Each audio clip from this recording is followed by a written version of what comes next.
Hello, friends, and welcome to Sleep Tight Stories. I'd like to begin by saying hello to some friends. Hello to Mafalda, who is 8, and Carolina, who is 5, listening in Spain. And hello to Evelyn, who is 6, almost 7, and Brant, who is 4, in Mendon, Illinois. Thank you so much for supporting us. I would also like to say happy birthday to Nathan, who is turning 8 years old today.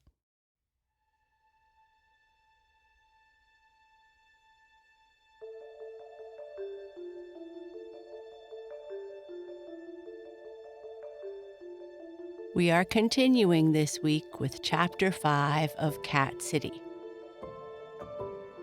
Remember, at the end of last chapter, Susan was going to see what the council had decided to do with her. She was taken from Tucker's house and got to see Cat City for the first time in its underground valley. She was unable to speak or even think. Susan is so overwhelmed by the beauty of Cat City that she hardly notices the 4 guards that are surrounding her as they walk her to the center of the city.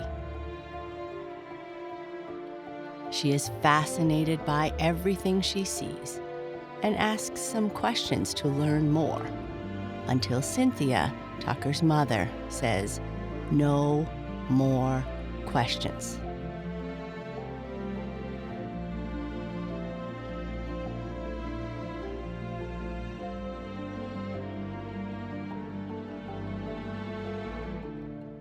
Cat City, Chapter 5.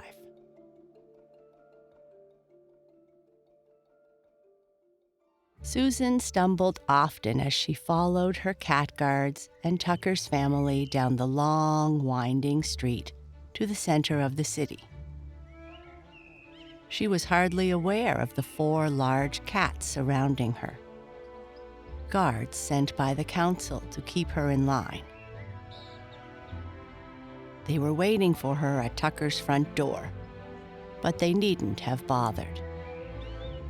The beauty and wonder of Cat City kept her so enthralled most of the way that the thought of escaping never really crossed her mind. The first thing she noticed was the architecture. Not that she knew anything about that kind of stuff. No, it was more the fact that everything was built human-sized. From the houses, to the sidewalks and benches, to the sculptures and artwork scattered throughout her route to Center Square. The entire city was built for cohabitation between cats and humans. If that's the case, Susan wondered, where are they? She was pretty sure from their reaction to her that there hadn't been any humans in Cat City for a very long time. The houses were large and beautiful, with lots of plants and bright colors, wide, low steps, and perfectly fitted cobblestone walkways. The deeper into the city they went, the grander the houses became, each more amazing than the next. By the time they reached the edge of the ring of homes lining the city, Susan had to look way up to 3 and 4 floors as the houses towered above them. The cat guards, burly, short-haired quadruplets, with matching dull beige eyes and flat, wide heads, kept their distance.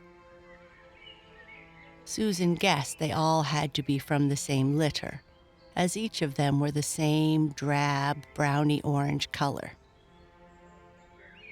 Susan caught the eye of one of them for a moment and looked away quickly.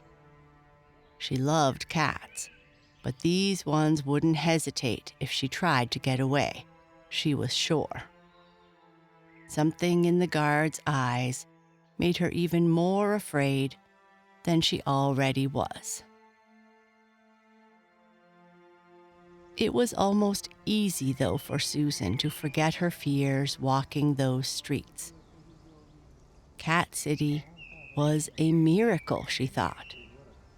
She wondered at everything, from the sky, a darkish blue, not like underground at all, to the warm glow of light that almost felt like the sun, though she couldn't see the source of the light anywhere above her. There were lights in house windows, and now that she thought about it, Tucker's house was lit up as well. Where does the electricity come from? Susan wondered. She almost asked Tucker, but held her tongue. She was in enough trouble as it was. Instead, she decided to direct her questions to Cynthia. "Excuse me," Susan said as politely as she could. "Where did this city come from?" Cynthia shot her a flat look over her furry white shoulder. "Mind your business," the Persian said. How rude, thought Susan. Tucker must have read her mind because he rolled his eyes at her. Susan actually felt a giggle rise and wondered how she could be so calm. "Because I really still think this is all a dream," she decided. Just past the ring of homes began another of shops and restaurants. Susan shook her head and wondered what need cats had for eating out and buying stuff, unable to grasp it. So, instead, she simply enjoyed the view, especially when they passed through the elaborate parks and gardens, filling the great spaces and smelling like summer. At Susan's best guess of about halfway to the center of the city, as she continued to be amazed by what she saw, she started to notice other cats. Just flashes at first, here and there, between shops and down alleyways. She glanced at Tucker, who nodded a little. "Everyone has been called," he reminded her in a whisper. "No talking." One of the guards finally spoke, his deep, gruff voice startling Susan and making Tucker's tail droop. "And why not?" a new voice asked. Susan halted abruptly at the sight of the addition, unable to stop staring. "Finally," Tucker said. "Sorry I'm late, folks." The biggest cat Susan had ever seen wound his way past the guards and Tucker's parents to stand in front of her. "Got detained. Hiya, Sue. Welcome to Cat City." Susan bent and took the offered paw, amazed at the size of it, easily twice the width of Tucker's. She looked down into a pair of warm, golden eyes and smiled. He was a classic dark tabby with a full white chest and 4 white paws. His fur so thick and long, Susan wondered if he was really as big as he looked. His tail was massive and so fluffy, she thought she could use it as a pillow. His wide, handsome face was framed by a thick mane, and his upright ears had tall tufts at the ends. "Vinnie at your service," he said. "Show off." Tucker rolled his eyes. "Sucker for a pretty face." Vinnie winked one eye slowly. We were assigned to bring the human. One of the guards, the evil-eyed cat who had given Susan the shivers, approached Vinnie, ears flattened. Consider yourself reassigned, Harold, old boy, Vinnie said with a flip of his huge tail. The guard didn't move.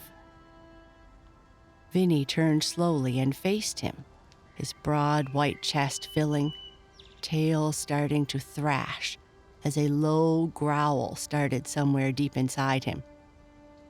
You're still here? Vinnie said softly. The 4 guards slunk off, the one named Harold shooting Susan a dirty look as they went.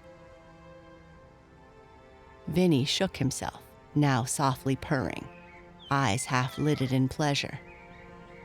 Thank you, Susan said, knowing somehow she had a powerful ally now. My pleasure, Vinnie said. Any friend of Tucker's. If you boys are quite done playing, Cynthia's tone was less than pleased. We have an appointment to keep. Vinnie hopped sideways, making Susan giggle at his kitten-like behavior. He made it to Cynthia's side and gave her a massive head rub. Oh, Mama, he said, batting his eyes, you know you love me. Cynthia, much to Susan's shock, actually laughed. Honest, Vincent, she batted at him. You are a pest. Be off. Susan bent down to Tucker. He's your brother? No, Tucker told her as Vinnie joined them as they moved on. Just my best friend. Vinnie fell in with Tucker and Susan as Cynthia and George led the way. Much better, I reckon, Vinnie said, without those sour pusses making you nervous. Where have you been? Tucker hissed at him. I thought you were going to meet us at the house. Sorry, Tuck, Vinnie said. I barely got away as it was. I know, sorry. Thanks, Vinnie, Tucker said. I'm just worried. Vinnie? Susan asked. Why did the guards leave when you told them to? Because he's their superior, Tucker answered for them. Ah, shucks. Vinnie flashed a cat smile at Susan. He's just being nice. Honestly, Susan said. Honestly, Vinnie replied. Tucker rolled his eyes again. Vinnie is a guard lieutenant, Tucker said. They had to listen to him. May I ask you a question? She was feeling a little strange about the whole thing. Anything, Vinnie said cheerfully. What kind of cat are you? Susan tried to keep the awe from her voice, but she was still overwhelmed by his huge size. Maine Coon, he answered. I know. Big, huh? She nodded. Just the way I'm made, Sue, Vinnie said. I think you're beautiful, Susan said without thinking, not caring that he called her Sue and that she hated that nickname. Tucker sneezed his laugh, and Vinnie did his best not to look offended, although Susan felt the weight of that huge tail hit the back of her legs as it thrashed a couple of times. Oh, she said, I'm sorry. Did I hurt your feelings? Tucker's sneezing laughter faded to snorts. It's okay, Vinnie said. Beautiful, Tucker snickered. Oh, be quiet, Vinnie snapped back. Handsome? Susan tried. Just let it go, Vinnie said. Susan, wanting to keep this huge cat as her friend, did just that. Instead, she went back to studying the city. They had just entered a lovely garden full of huge, blooming roses. She didn't dare touch them. They were so beautiful. But the scent was all around her. Suddenly, she stopped. She couldn't help herself. Right at the edge of the path was one of the most amazing statues she had ever seen. Although, if she had been asked later why she thought it was so amazing, she wouldn't have been able to answer. The statue was of polished white marble and was of a girl holding a cat. The girl smiled down at the cat who had his tail wrapped around her wrist, his paws resting, one on her shoulder, the other gently against her cheek. Susan couldn't help herself. She reached out and ran her fingertips down the shining stone. She felt a thrill pass through her, from the statue to her heart. Almost like a shock, but much nicer. She left her fingers there as the thrill grew and grew. "Are you tired?" Vinnie asked. "We can take a break." "What?" Susan stuttered, looking down at him. She dropped her hand, startled. She realized they were all staring at her, waiting. "Sorry, no," she said, deciding to move on after Cynthia shot her another glare. "Thank you. Your city is just so amazing, and I have so many questions." Susan looked back over her shoulder at the statue as they left the park, her heart a little lighter and feeling peculiar as the thrill bounced around inside her a while before fading away. "What do you want to know?" Vinnie said. It was Vinnie's turn to be the target of Cynthia's displeasure, but he ignored her. "Honestly, you're here, aren't you?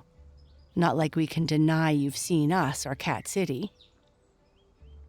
Cynthia's heavy sigh was answer enough. "We've been here a long time," Vinnie told her. "Centuries. But Cat City wasn't always here." "You can bypass that part, please, Vincent," Cynthia said crisply, and Vinnie shrugged his wide shoulders. "Anyway, like I said, centuries. We chose here long before you humans came. The house above came later. In fact, we were almost forced to leave when it was built. But we managed to avoid being seen or caught and decided to use the house as protection." "How?" Susan asked, fascinated. "Magic, of course," Vinnie said. "We closed up all other entrances to the city but the one in the glade and used the house as a magical ward to keep the gate sealed." "But what if something happens to my house?" Susan asked, realizing as she did that she had stumbled on something important. Cat City would be without protection, was all Vinnie said, although Susan guessed there was way more to it than that. Instead, she went on with her questions. "Who built it?" "Cats, with magic," Tucker answered this time. "Then why is everything human-sized?" Susan asked. Cynthia actually stopped in her tracks and turned to Susan. Her eyes were slitted and ears flat against her head. "Enough questions," Cynthia said. Even Vinnie cringed a little. Susan nodded. "Okay," Susan said. "Sorry." Cynthia flipped her tail, resuming her march. Susan did a lot of thinking on that walk as more and more questions came to her. She was sure if she could get the two boys alone, They would tell her everything. The problem was getting them alone, she knew. Cynthia would be watching her like a hawk from now, and her chances of getting any more answers were slim to none. She broke free of her thoughts when she caught sight of more cats. This time, a larger group ran nimbly through the streets past them. She watched the pack pass, the wide assortment of colors and sizes making them almost a blur. The closer they got to Center Square, the more cats they saw, until Susan was shuffling her feet carefully so as not to accidentally step on a passing paw or tail. With the increasing numbers, the noise grew as well. At first, she barely noticed it, but as they got closer, the sounds of purrs, snarls, hums, hisses, squeaks, and yowls got louder and louder. Susan resisted the urge to cover her ears, worried she might offend someone again. She felt Tucker's body press against her legs on the left side and Vinnie on her right. She looked down at both cats who were staring up at her with what she guessed was sympathy. "Almost there," Tucker said. "Don't be afraid," Vinnie told her. "I'll be right there with you." Susan nodded and took a deep breath as they rounded the last corner and entered Center Square.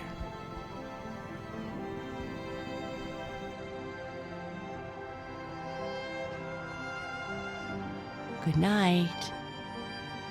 Sleep tight.